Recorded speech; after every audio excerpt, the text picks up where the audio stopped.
I don't ever slow up, no I don't take shit. I got no love for the fakeness. If you wanna play tough and wanna hate this, I'll always show up.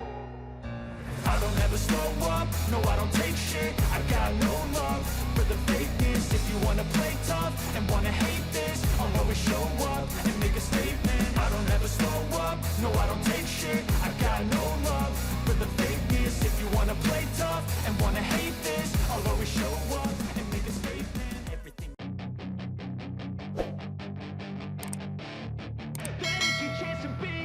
Hey kid. Tim manajer Repsol Honda Alberto Puig mengatakan, sangat penting bagi timnya untuk membawa Marc Marquez sesegera mungkin mengendarai RC213V. Honda sedang berada dalam masa kritis setelah Marquez tidak benar-benar terlibat dalam pengembangan motor dalam 2 tahun terakhir. Cedera lengan kanan atas dan masalah pada penglihatan membuat juara dunia 6 kali MotoGP itu tak maksimal dalam membantu Honda mengembangkan motor. Melihat performa Honda yang tidak kunjung membaik, Marquez memutuskan hadir di paddock MotoGP Austria untuk memberikan masukan kepada para insinyur. Tapi, itu belum membantu para pembalap Honda mendapatkan bentuk terbaiknya di atas RC213V. Terlihat dari hasil yang mereka dapatkan di Red Bull Ring, di mana hanya Alex Marquez, LCR Honda Castrol, yang berhasil mendapatkan poin dengan finish P14. Melihat hal tersebut, Puig berharap Marquez bisa segera menggeber Honda RC213V untuk mencari tahu di mana letak kelemahannya. Menurutnya, hanya The Baby Alien yang bisa memperbaiki masalah pada motor. Jika Marc tidak mengikuti tes di Misano dalam 2 pekan ke depan, itu akan menjadi masalah besar, kata Puig seperti dilansir Motosan. Dokter mengatakan kepadanya, pada 25 atau tanggal 26 Agustus akan melakukan pemindaian cat untuk melihat kondisi tulangnya. Kami akan melihat bagaimana perkembangan tulangnya, tetapi secara pribadi saya pikir untuk balapan belum bisa, tetapi untuk tes itu mungkin saja terjadi, meski tidak untuk lap yang tak terbatas. Setidaknya dia bisa melakukan 4 lap untuk memberitahu kami sesuatu. Ini akan sangat penting. Jika akhirnya dia bahkan tidak dalam tes, maka kami akan melanjutkan dengan hal yang sama dan semuanya akan menjadi rumit.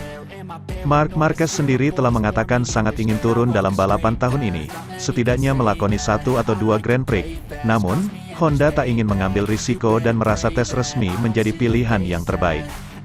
Jika pembalap 29 tahun itu tak bisa mengikuti tes di Misano, maka yang berikutnya akan digelar di Valencia setelah musim berakhir. Alberto Puig merasa itu akan sulit bagi Honda karena akan membangun motor untuk MotoGP 2023 dari nol.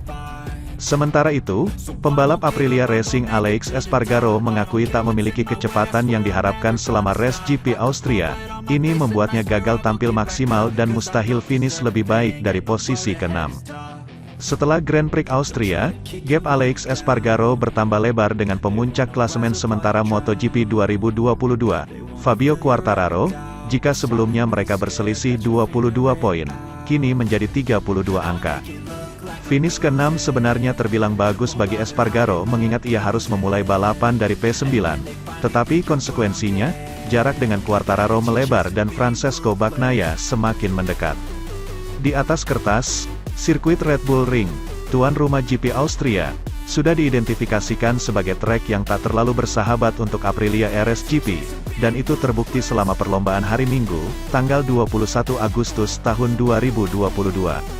Situasi jadi kian sulit karena Alex Espargaro tiba di Austria dengan kondisi fisik belum 100% akibat keretakan tumit kiri yang dialami di Silverstone. RSGP juga tidak cukup kompetitif di Red Bull Ring. Ini sebabnya rider asal Grenollers, Barcelona hanya bisa menyelesaikan kualifikasi di urutan ke-9. Keadaan memburuk setelah sistem wholeshot motor tak bekerja baik, menyebabkannya kehilangan posisi di tahap awal. Saya tidak dapat menguncinya, itu juga terjadi kemarin di kualifikasi. Tanpa sistem wholeshot ini pengiriman tenaganya salah, jadi saya kehilangan banyak momentum, Espargaro menjelaskan.